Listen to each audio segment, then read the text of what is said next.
Atos, capítulo 7, a partir do versículo 54. Encontraram? Amém? Ouvindo eles isto, enfureciam-se no seu coração e rilhavam os dentes contra ele. Mas Estevão, cheio do Espírito Santo, fitou os olhos no céu e viu a glória de Deus e Jesus, que estava à sua direita, e disse: Eis que vejo os céus abertos e o Filho do Homem em pé à destra de Deus. Eles, porém, clamando em alta voz, taparam os ouvidos e, unânimes, arremeteram contra ele. E, lançando-o fora da cidade, o apedrejaram. As testemunhas deixaram suas vestes aos pés de um jovem chamado Saulo. E apedrejavam Estevão, que invocava e dizia: Senhor Jesus, recebe o meu espírito. Então, ajoelhando-se, clamou em alta voz: Senhor, não lhes imputes este pecado. Com essas palavras, adormeceu, e Saulo consentia na sua morte. Naquele dia levantou-se grande perseguição contra a igreja em Jerusalém, e todos, exceto os apóstolos, foram dispersos pelas regiões da Judéia e Samaria. Alguns homens piedosos sepultaram Estevão e fizeram um grande pranto sobre ele. Saulo, porém, assolava a igreja, entrando pelas casas e arrastando homens e mulheres, encerrava-os no cárcere. Até aqui. Curva sua cabeça, vamos orar?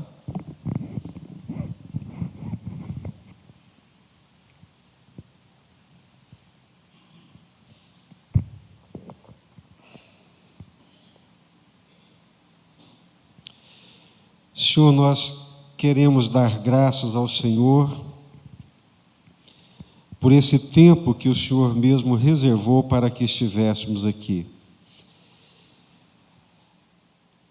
Precisamos, ó Deus, da manifestação da Tua graça sobre nós, para entendermos a Tua palavra, entendermos aquilo que o Senhor tem para nós e os propósitos do Senhor para as nossas vidas.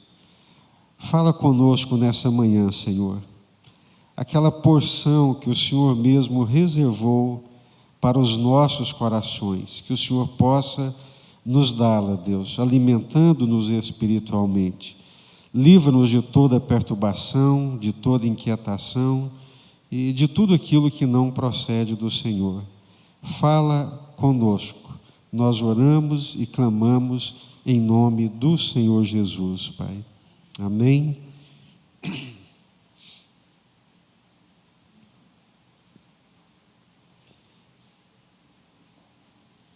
O autor da carta aos Hebreus, ele diz que a maioria de nós não temos tido que provar a nossa fé com o nosso próprio sangue.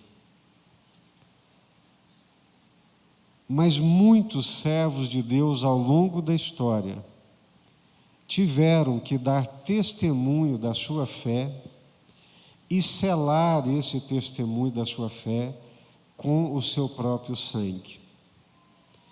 Eu não sei como é que seria isso nos dias atuais, diante da maioria das pregações e da teologia que nós temos recebido hoje. A maioria das nossas pregações e da teologia que nós temos recebido hoje é uma teologia que coloca o homem no centro. Ela é muito mais antropocêntrica do que teocêntrica.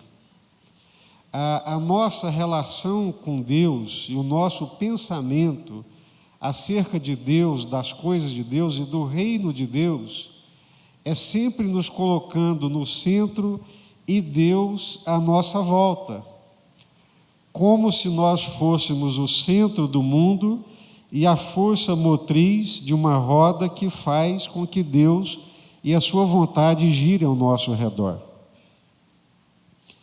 Um pensamento voltado para nós mesmos. Ou seja, de uma maneira mais grotesca, né? Seria dizer, um Deus que existe para nos fazer bem. Ou nós só pensamos em Deus para atender às nossas demandas, os nossos planos, os nossos sonhos e os nossos desejos. Nós buscamos a Deus sempre na perspectiva de termos uma vida boa. Está errado isso? Não necessariamente, né? Também não podemos ser tão exagerados e extremados.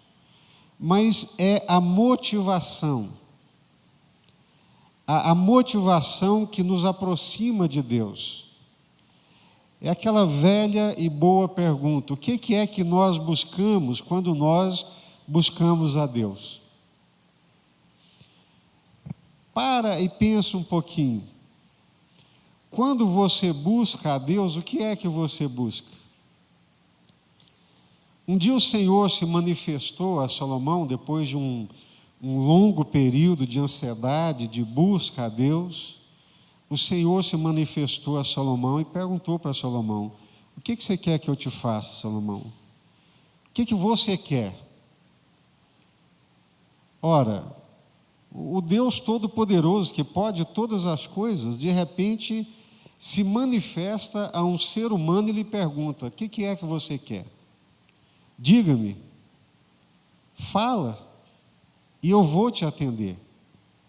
O que você quer, Salomão? É como se Deus assinasse um cheque em branco e entregasse nas mãos de Salomão, dizendo: o que é que você quer? E o Salomão pediu para Deus uma coisa em comum. O Senhor me colocou numa posição de conduzir o seu povo. Eu não passo de uma criança. Não tenho idade, não tenho experiência, não tenho sabedoria para poder conduzir esse grande povo. Então eu gostaria muito que o Senhor me desse sabedoria para que eu pudesse conduzir o povo do Senhor, a nação do Senhor. Aí Deus disse para Salomão: visto que você não pediu o que a maioria das pessoas pedem, né? E enumerou o que a maioria das pessoas pedem. O que é que a maioria das pessoas pedem? Saúde, riqueza,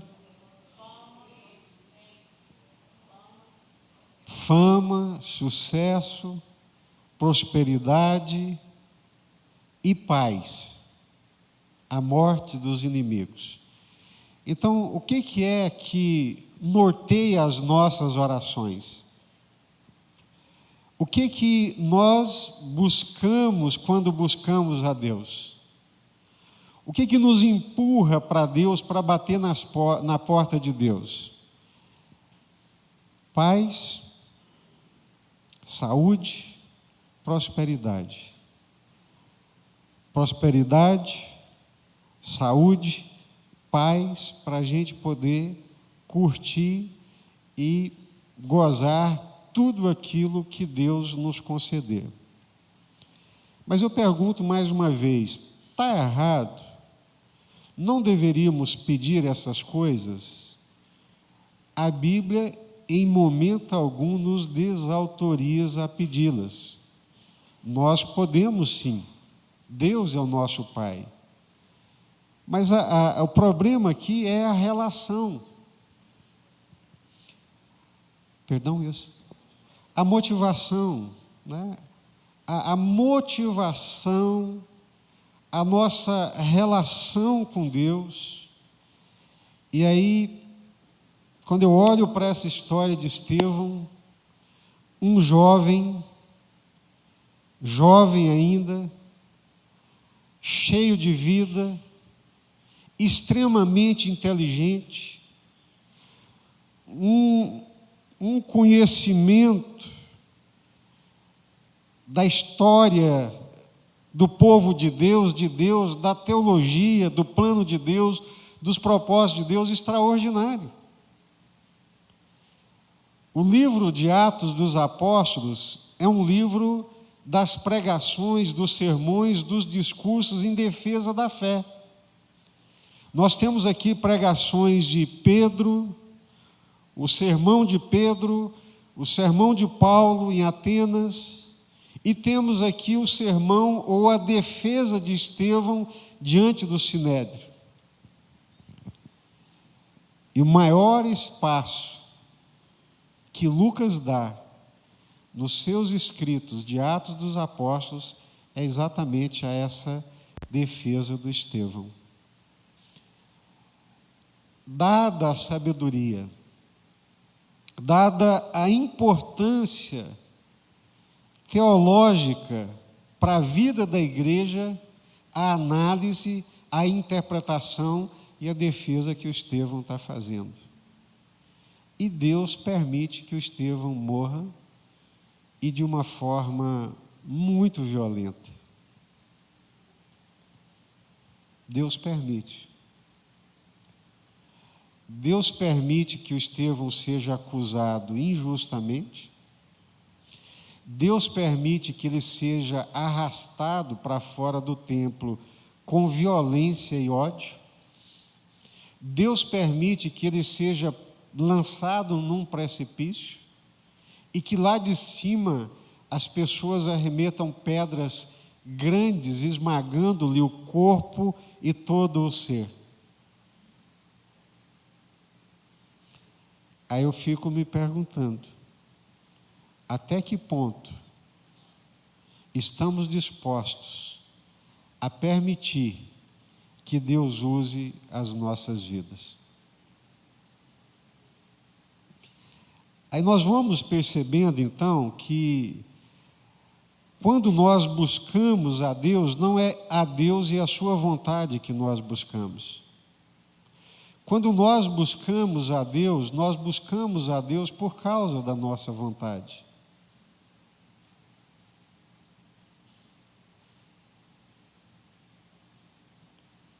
Raramente nós buscamos a Deus numa entrega e numa rendição alegre, contente, cheia de gozo e alegria na presença de Deus, dizendo para Ele: eis-me aqui, Senhor, faça do teu servo conforme lhe aprouver, use a minha vida conforme a sua vontade. E aí, alguns questionamentos vão surgindo, pelo menos surgem na minha mente. Por que que ao longo desses 2000 anos nós não conseguimos completar a tarefa que Jesus deu para a sua igreja? Por que que ainda hoje, com tantos recursos, com tanta tecnologia, ainda existem pessoas nesse planeta que ficou pequeno, nesse mundo tecnológico, globalizado, ficou pequeno, porque que existem pessoas que ainda não conhecem o Senhor Jesus. E à medida que nós vamos lendo os Atos dos Apóstolos, nós vamos percebendo o compromisso de Deus com a sua missão. Deus tem uma missão. Deus é um Deus missionário. Deus pôs para si mesmo uma missão, uma tarefa em relação à humanidade. E essa missão, essa tarefa, Deus delegou à sua igreja. Qual é a missão de Deus, meus irmãos? Qual é?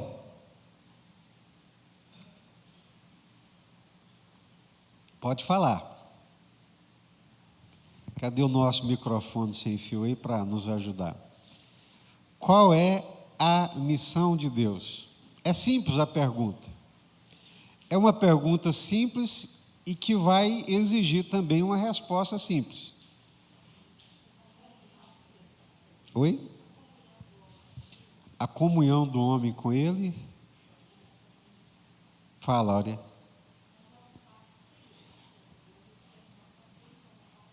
Isso. Aham. Isso.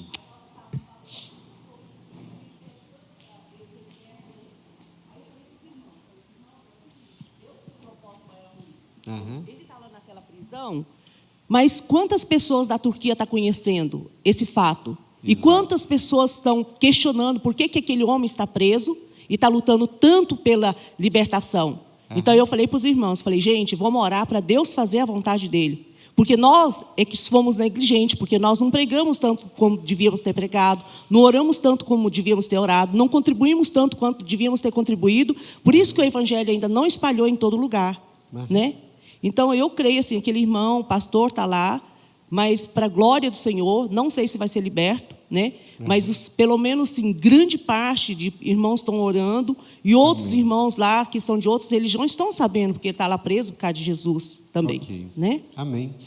Qual é a missão de Deus, irmãos? A missão de Deus, Joaquim? Formar uma família, né? É fato, a missão de Deus em relação à humanidade é formar uma família.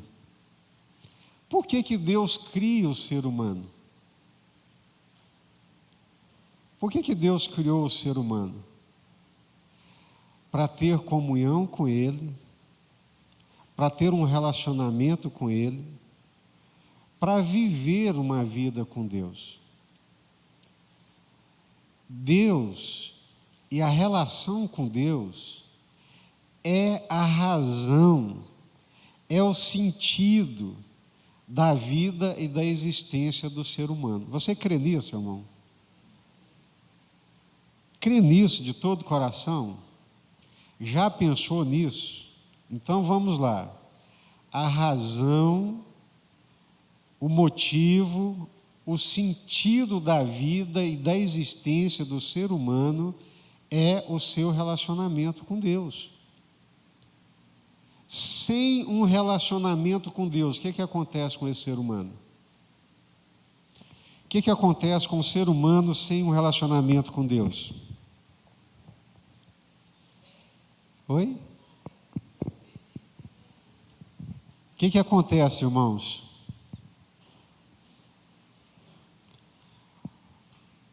Vamos lá? Vocês hoje estão devagar, a cabeça está custando despertar, né? Exatamente, o ser humano está perdido, né? Vocês não vão fazer comigo igual o missionário que foi lá para o sertão pregar o evangelho, né? E chegou lá, ensinou os irmãos, explicou direitinho quais eram os livros da Bíblia, os evangelhos. Aí um dia reuniu os irmãos e perguntou, irmãos, quais são os 4 evangelhos? E ninguém sabia. Mas, pelo amor de Deus, eu expliquei tanto para vocês quais são os 4 evangelhos. Aí um corajoso levantou lá e falou, pastor, os 4 na verdade são 2. Esaú e Jacó. Então, qual é a missão de Deus, né?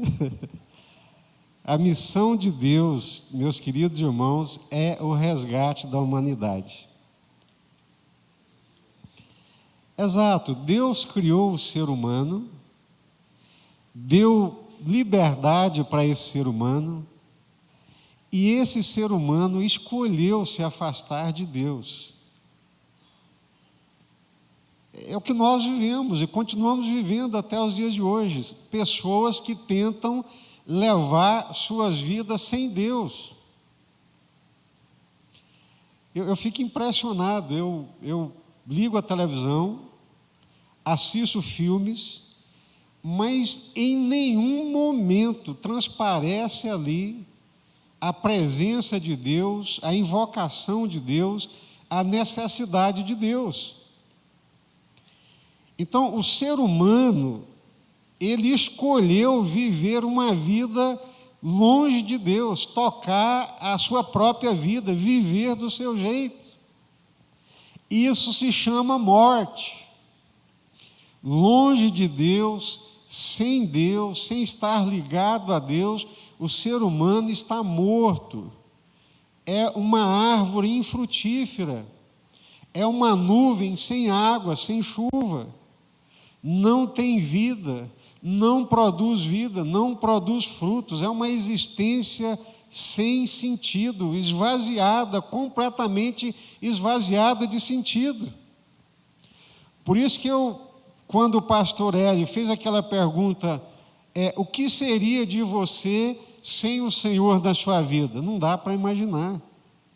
Não teria vida. Não teria sentido, irmão. Você consegue pensar na sua vida sem o seu relacionamento com o Senhor? Então, a missão de Deus é resgatar essa humanidade. Essa é a missão de Deus, esse é o plano de Deus, esse é o projeto de Deus. Deus está tão imbuído nesse projeto que Ele enviou o seu próprio Filho. Porque Deus, o quê? Fala, irmãos, amou o mundo de tal maneira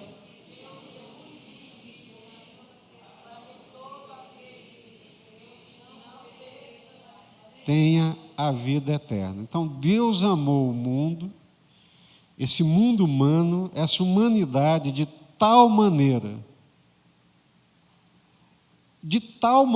não existe uma palavra capaz de explicar a dimensão, a extensão, a profundidade desse amor de Deus, de entregar o seu único filho a favor dessa humanidade. Então, Deus leva isso muito a sério.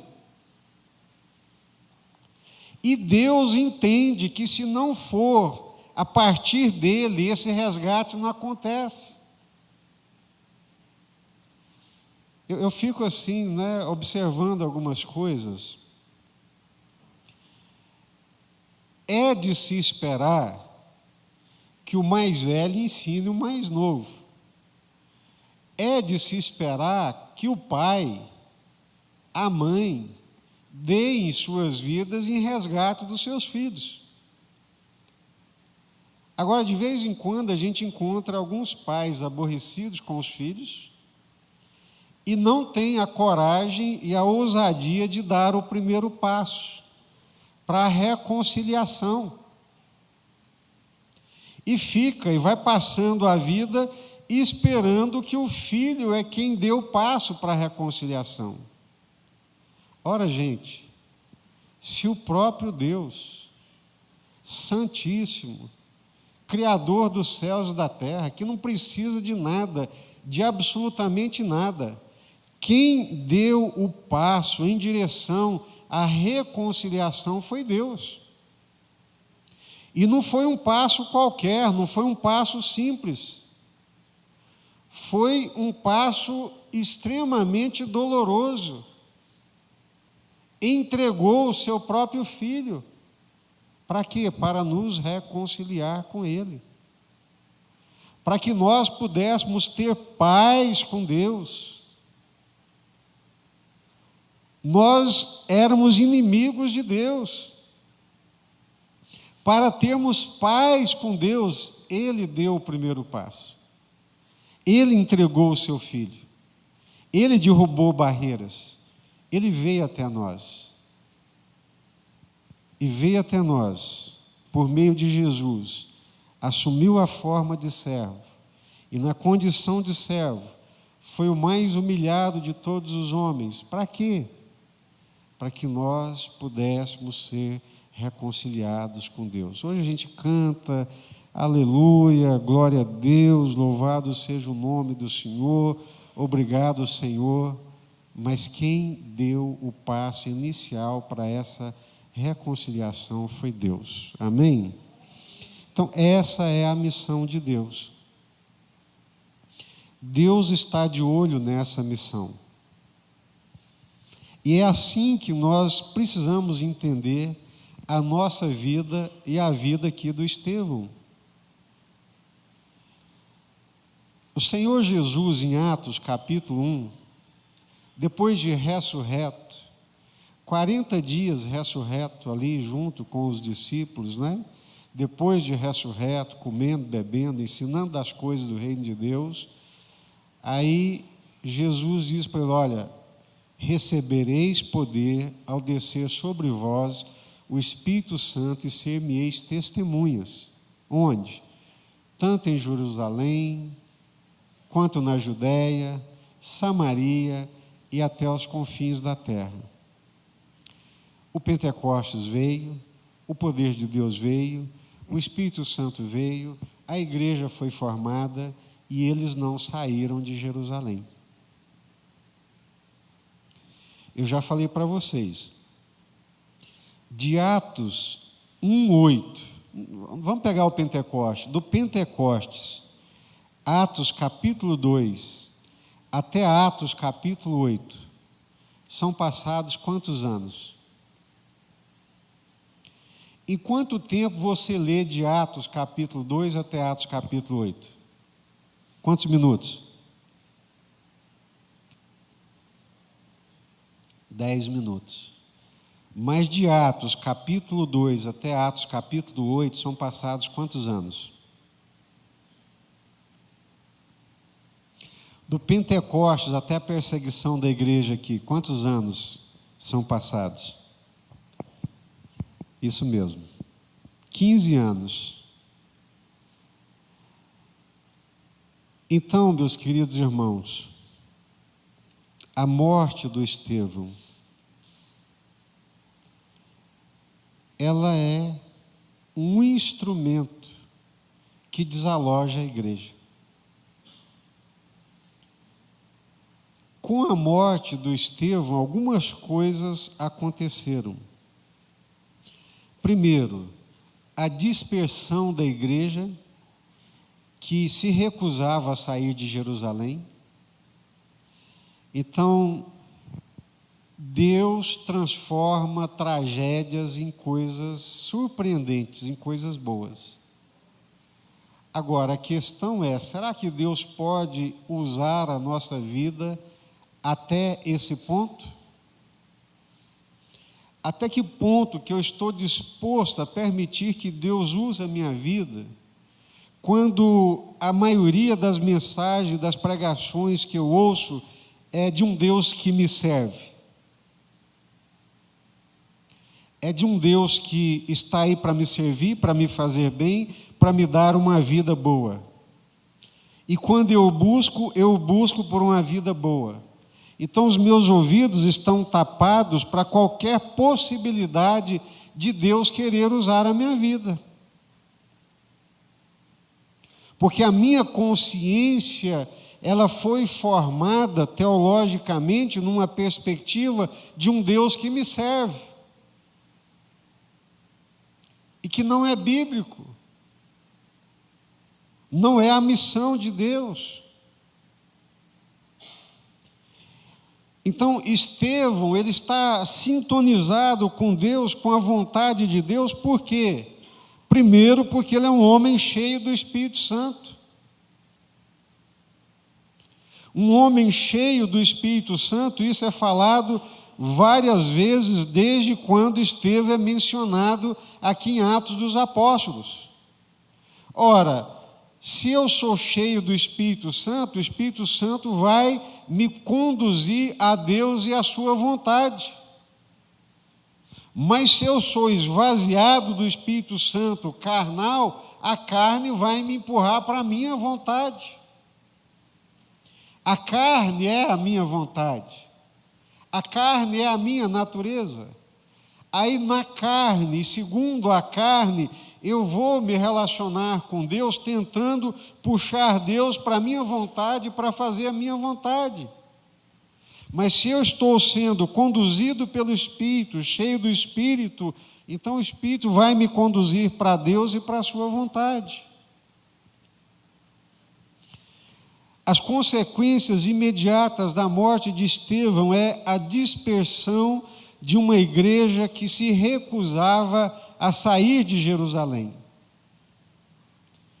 A morte do Estevão também, ela traz uma separação imediata entre cristianismo e judaísmo. Até então, o cristianismo é visto como uma seita judaica, como se fosse um braço ou um ramo do judaísmo. Mas naquele momento, com a defesa do Estevão, com a sua perseguição, com a sua morte, ficou claro e evidente que cristianismo é muito diferente de judaísmo. E se isso não acontecesse, a igreja, a teologia cristã, ficaria nesse vai e vem, nessa patinação, não descolaria do judaísmo.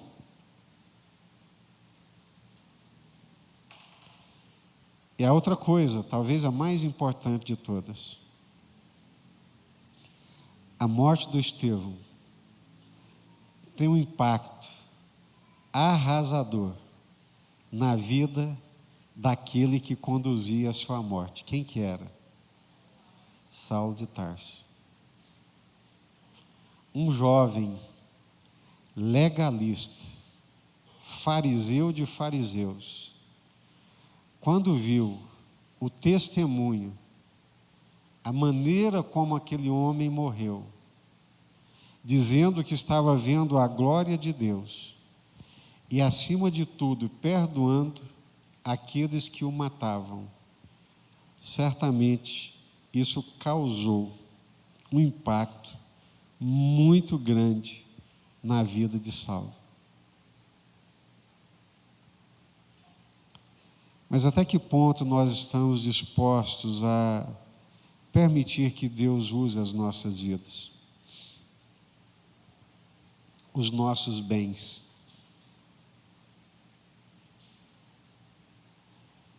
Hoje em dia a gente não vê muito, né? Mas antigamente a gente via nos carros dos crentes, propriedade de Jesus, né?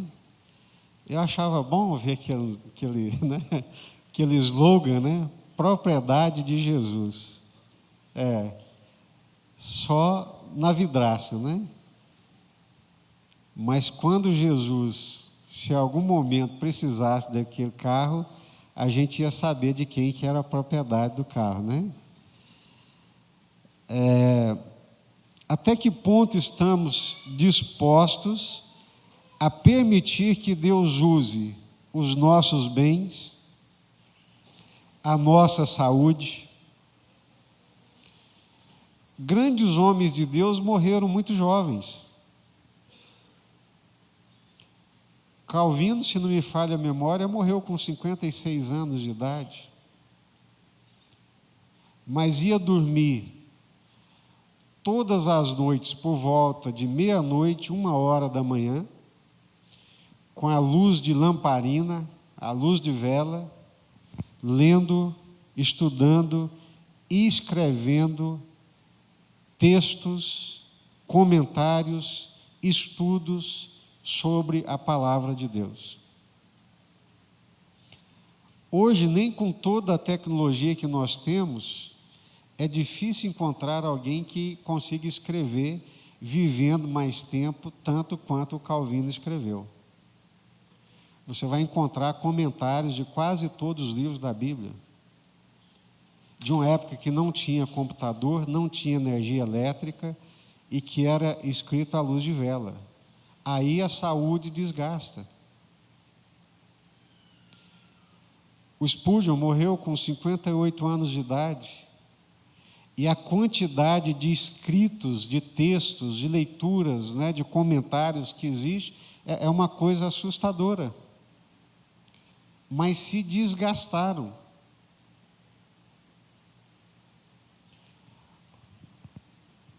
O tradutor da Bíblia, do grego, do hebraico para o inglês, lembra o nome dele? Não lembram? Nina? Eu estou tentando lembrar aqui, gente. Vocês não lembram?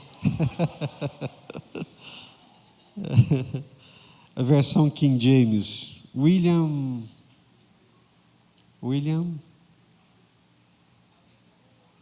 Não ouvi. Não foi. É William, o primeiro nome é William. Depois você pega a versão King James lá, você vai descobrir.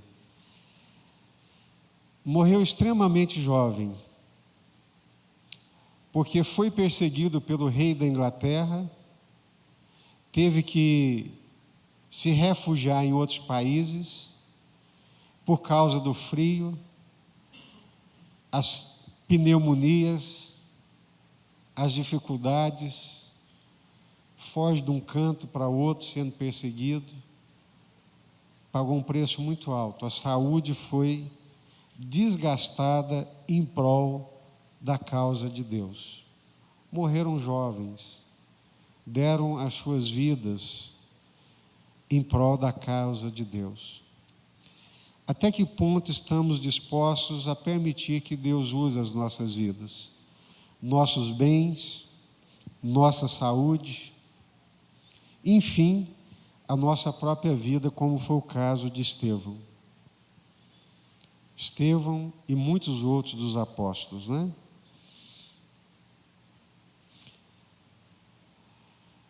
Quando Estevão está sendo apedrejado, algumas coisas são extremamente marcantes.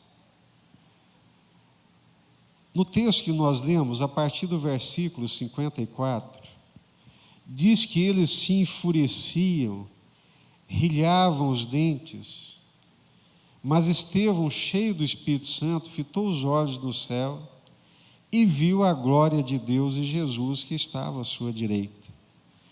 E diz: eis que vejo os céus abertos, o Filho do Homem em pé à destra de Deus.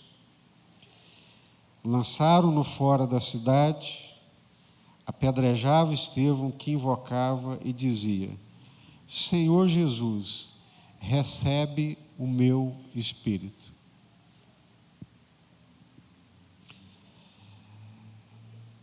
Como é que alguém pode viver essa perspectiva de vida que Estevão vivia? Como é que alguém pode encarar a vida da forma como ele encarava?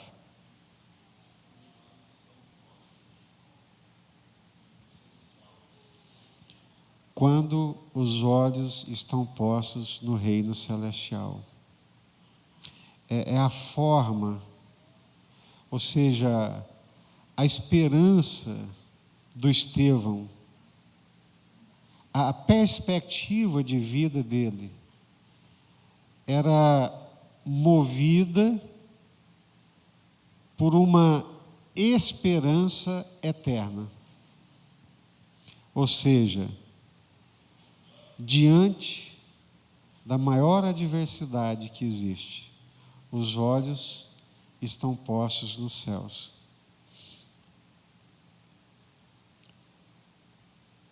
Nós ouvimos aqui durante a nossa conferência, ouvimos muitas coisas boas e interessantes. E uma delas extremamente marcantes é o fato de que nós perdemos de vista os céus. Pastor Hélio, domingo de manhã, nós não pensamos mais nos céus. A gente passa muito pouco tempo pensando nos céus. Ou seja, céus aqui entendido como essa realidade espiritual não terrena. Uma vida eterna com Deus.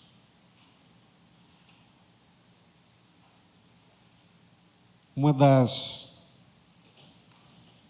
mazelas da pós-modernidade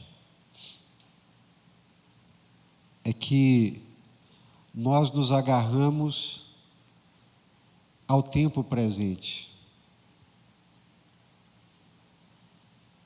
As pessoas não querem saber o que vai acontecer depois que elas morrerem, porque não existe essa perspectiva.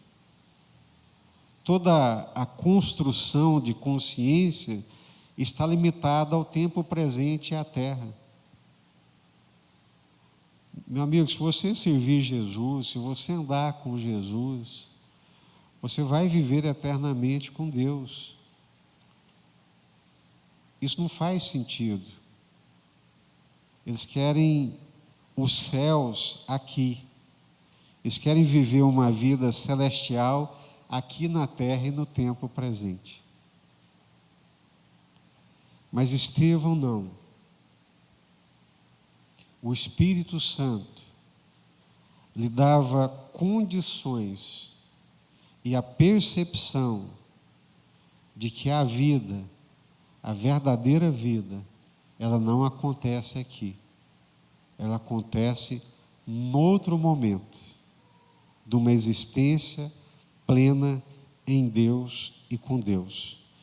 Então, quando Estevão está sendo apedrejado, o seu testemunho evidencia algumas coisas muito importantes. Primeiro, a certeza da ressurreição do Senhor Jesus.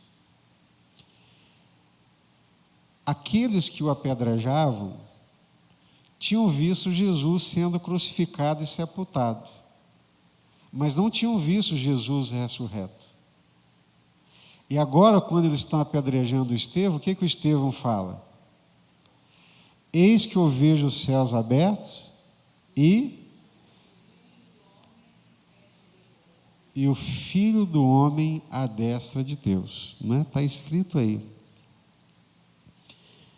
Eis que vejo os céus abertos e o Filho do Homem em pé à destra de Deus.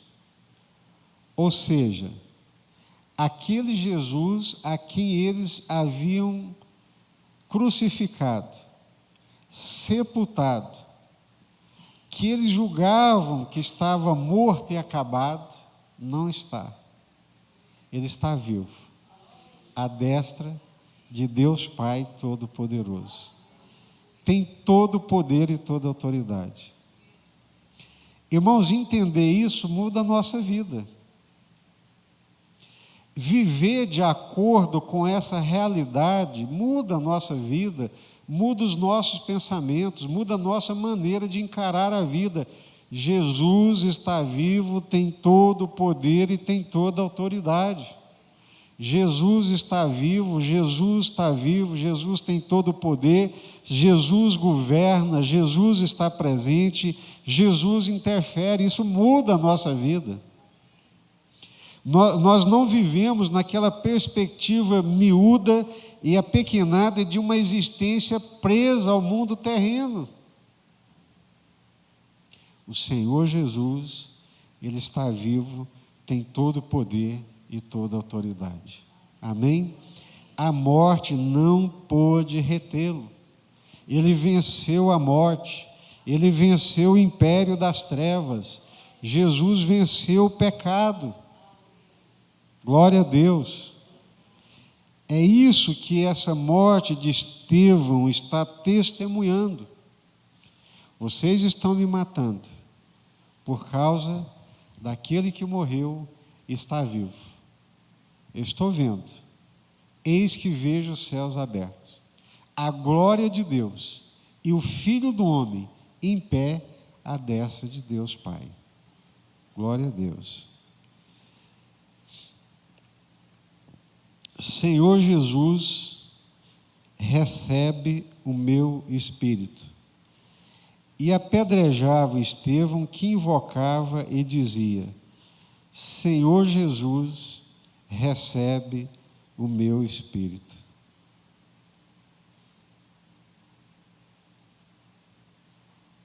Te lembra alguma coisa? Jesus clamava ao Pai, né? Em tuas mãos entrego o meu espírito. Que segurança, que tranquilidade, que certeza. Quando a vida aqui se fechar, não é um final. Senhor Jesus, recebe o meu espírito. Ajoelhando-se, clamou em alta voz: Senhor, não lhes imputes este pecado. Com essas palavras, adormeceu. Sim.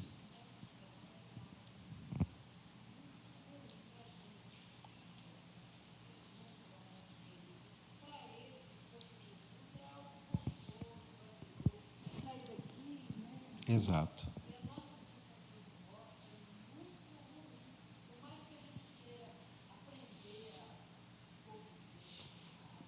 Pode, os irmãos acho que não estão te ouvindo, Zé. Te fala aí para os irmãos ouvirem. Eu estou dizendo que nós, humanos vivos, né, temos uma sensação muito ruim da morte. É um impacto muito forte você perder um ente querido. É uma dor muito grande. Só Com que certeza. quem morre com Jesus não sente nada disso. Sim. É o que nós vemos Estevão, sabendo que ia ser apedrejado, sabendo que estava jogado, que o fim era ali mesmo. Isso. Mas ele olha para o céu, ele vê Jesus, ele se alegra, apesar de saber que vai doer, né? E a convicção, Senhor Jesus, eu entrego. Isso. Não está dúvida, mas a não. pergunta é: todo crente tem essa mesma perspectiva? Prec- Não. Por que que Estevão tem essa perspectiva? Por que que ele encara a morte dessa forma?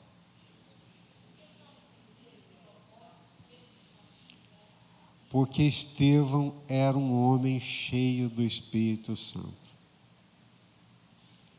Irmãos, nos nossos estudos aqui do livro de Atos, nós precisamos entender isso.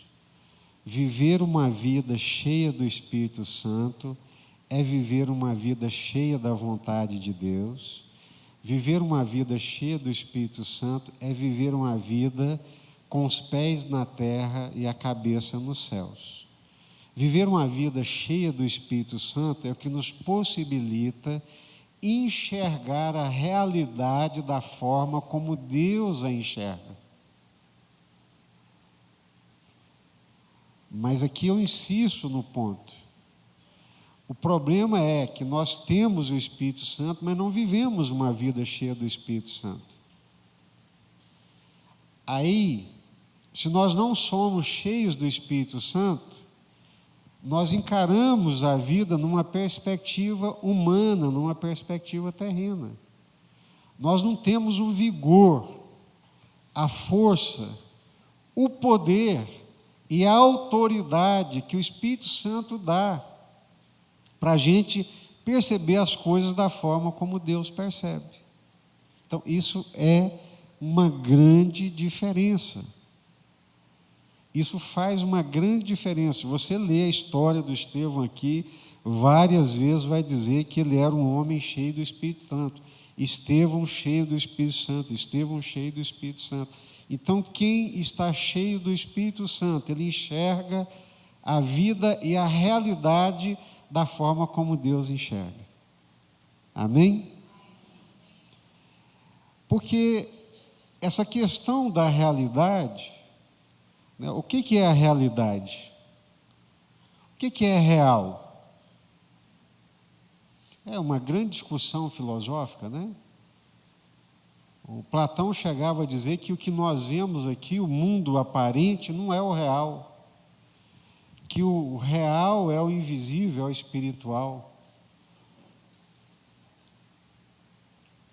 E o que nós vemos é como se fossem sombras. Que nós não temos uma percepção clara da realidade. Num certo sentido, eu concordo com ele. Qual que é a maneira que eu posso entender a realidade das coisas? Gente, é um homem que está indo para ser apedrejado. Como é que eu posso entender isso? Em que perspectiva que eu vou compreender essas coisas? É pelo Espírito Santo de Deus. Então, como a Zé está dizendo, a morte, ela é a grande inimiga.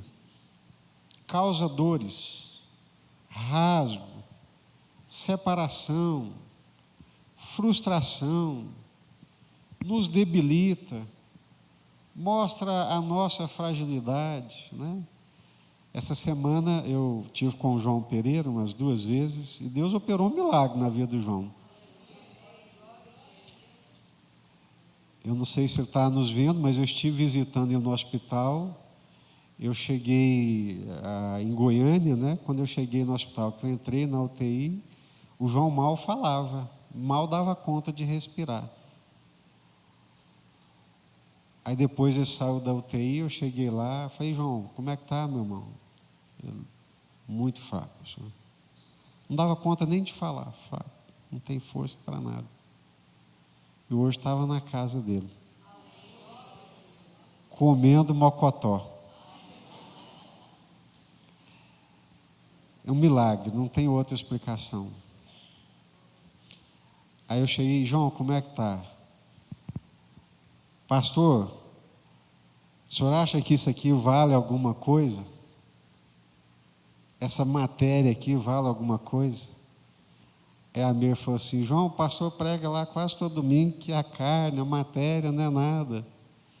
O pastor não vale nada, eu tive morto, eu fui lá no fundo do poço.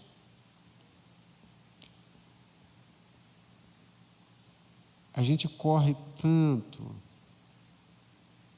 batalha tanto, em função de coisas transitórias e perecíveis. Se a gente tivesse um tempinho assim, vamos dizer assim, uns 10 minutinhos antes da morte para fazer um balanço, né? Geralmente ela pega a gente de surpresa, né? Mas se tivesse uns 10 minutos para fazer um balanço, a gente ia ver quanta coisa que a gente correu atrás que foi pura besteira. Foi vento. Correu atrás do vento. Mas para ter esse entendimento, para ter essa perspectiva, né? É somente pelo Espírito Santo. Então, no Senhor, cheios do Espírito Santo, a nossa visão da vida e da morte é de acordo com o Senhor. É da forma como o Senhor enxerga. Nós deveríamos nos fazer essa pergunta o tempo inteiro, mas Deus enxerga esse negócio, é desse jeito que eu estou enxergando? Deus pensa dessa forma como eu estou pensando? Esse momento que eu estou passando, os sentimentos que brotam no meu coração, a interpretação que eu faço desse fato é a mesma de Deus? Deus interpreta isso do jeito que eu estou interpretando? Aí nós precisamos do Espírito Santo, da palavra de Deus e do Espírito Santo de Deus. Da palavra de Deus e do Espírito Santo, né? Entrou muita coisa, irmãos, na mente dos crentes, na igreja, além da doutrina dos apóstolos. Nós precisamos interpretar a vida, precisamos interpretar as situações da vida, as venturas, as desventuras, as alegrias, as tristezas, os sofrimentos. Nós precisamos interpretar tudo isso à luz da palavra de Deus e à luz da revelação de Deus. É por isso que Estevão, quando chega diante da morte, cheio do Espírito Santo, a perspectiva que ele tem é a perspectiva de Deus. Ele enxerga a coisa da forma como Deus enxerga. Ele tem uma percepção clara e muito iluminada. Agora essa aqui me arrebenta. Senhor, não lhes imputes este pecado. Aí tem que ser muito crente, não é? Tem que estar muito cheio do Espírito Santo, né? Porque a tendência natural da gente, aleluia, estou indo, mas o Senhor vai me justificar, o Senhor vai punir esses incrédulos, e amaldiçoa, né? e faz uma oração imprecatória, né? O Senhor vai me vingar. E como é que é aquela música mesmo, né? Como que é, Mandus? Davi era assim, né? O povo até fez uma música, né? Aqueles que zombaram de mim, quando vê a minha vitória, que vai ter sabor de mel, né? É uma música que é um cântico à vingança, né? É mais uma revolta e uma vingança do que propriamente uma celebração a Deus, né? Tipo assim, você me pisou, me machucou e agora você vai pagar, você vai ver, né? Isso não é um sentimento de Jesus. Não é o coração de Jesus, Silvério?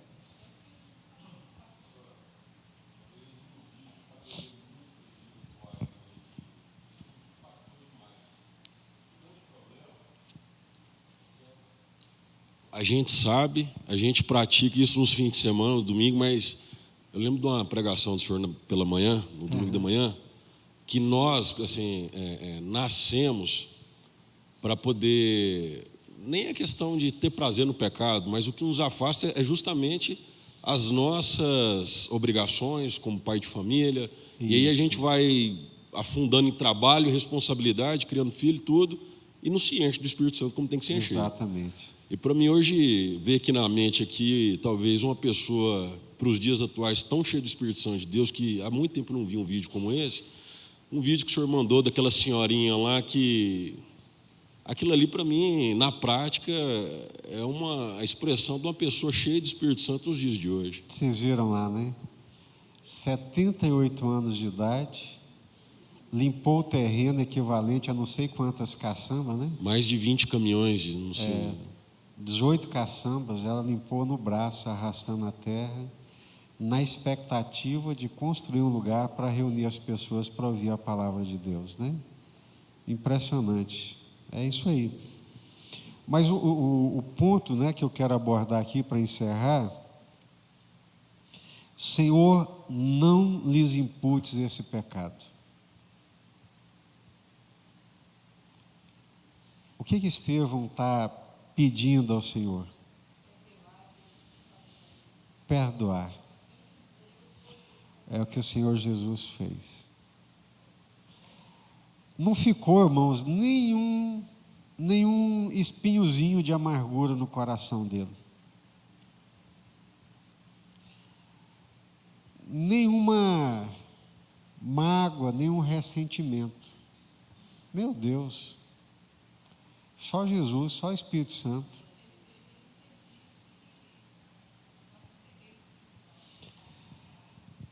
Ele entendia, primeiro de tudo, que tudo que acontecia na vida dele era a vontade de Deus. Tudo que chegava até ele, que acontecia na vida dele, era por vontade, por permissão do Senhor. A vida e a morte dele dependia do Senhor. Então, aquelas pessoas que estavam fazendo aquilo por maldade, mas primeiro porque o Senhor permitiu. Muito difícil, mano.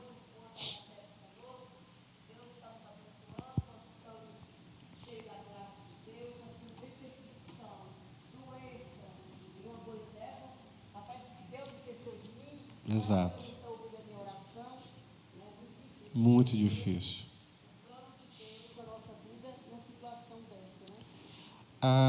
A bênção e a maior alegria de servir a Deus de todo o coração, em retidão, e ter uma vida cheia do Espírito Santo, é a paz e o descanso que toda e qualquer situação nos traz, né? Seja adversidade, seja bonança, eu estou bem com o Senhor.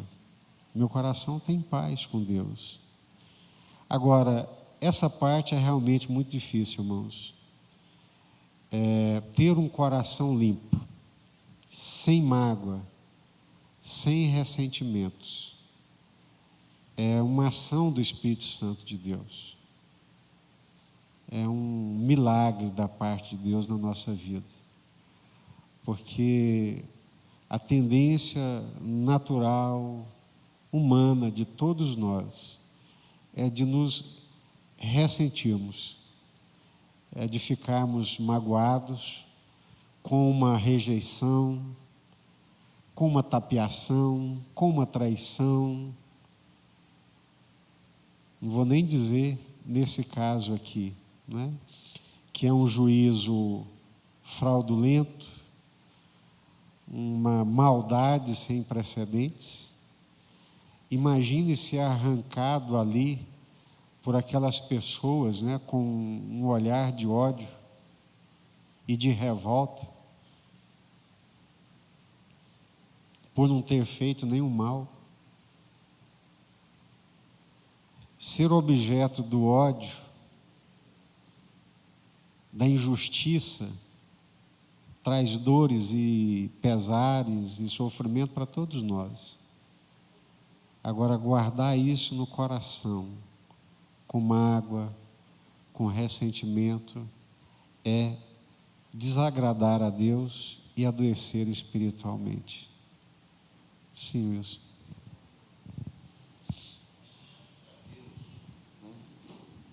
Nós temos aí o caso do pastor que está lá O Andrew. no Líbano. Será que para Deus, assim como João Batista também, que foi o precursor, né, que anunciava a vinda do Filho de Deus, e teve lá a sua cabeça cortada, Decepada. Deus permitiu. Será que para Deus, e também está escrito na palavra que o mundo não era digno de João Batista, será que para Deus, Deus tem prazer de tirar estes homens, né, daqui para viver lá no mundo celestial? Já me passou isso pela cabeça. Eu acredito, mas é fato isso. Agora, só que de alguns Deus não pode pedir isso. Para alguns é alegria e eles entendem. Para outros ainda estão tão presos à terra que Deus não pode fazer isso. Percebe? A maturidade espiritual, o crescimento espiritual, ele não é uniforme. Assim como nós temos aqui gente de todas as alturas, o crescimento espiritual também é assim. E como é que nós crescemos espiritualmente? Nós crescemos espiritualmente em maturidade é quando nós nos rendemos. A proporção do crescimento espiritual, ele é proporcional à rendição a Deus e à sua vontade. É quando nós conseguimos nos render e nos alegrar plenamente na vontade de Deus. Aí aconteceu o crescimento, a maturidade espiritual. Agora, quando eu estou muito apegado à minha vontade, eu sou bebê. O bebê é que quando você não dá o mamar na hora que ele quer, chora, se não põe para dormir na hora que ele quer, ele dá birra, né? Então, quanto mais apegado à minha vontade, aos meus desejos, ao meu querer, eu sou um bebê. Quanto mais eu vou desprendendo da minha vontade para servir a Deus, aos irmãos, me alegrando na vontade de Deus, me rendendo à vontade de Deus, mais maturidade, mais crescimento espiritual. É impressionante como alguns, eles são completamente alheios a Deus e à missão de Deus. Eles vêm na igreja todo domingo, ou quase todos os domingos, mas não tem uma noção, mas assim, nenhuma percepção da vontade de Deus, da missão de Deus, dos propósitos de Deus. Ele é indiferente. Ele ainda não foi tocado por aquilo que Deus se importa, por aquilo que Deus está fazendo e por aquilo que Deus quer fazer, né? Então nós precisamos buscar a Deus e pedir a Deus graça, Senhor.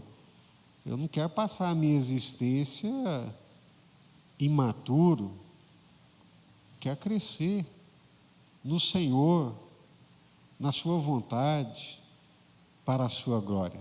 Amém?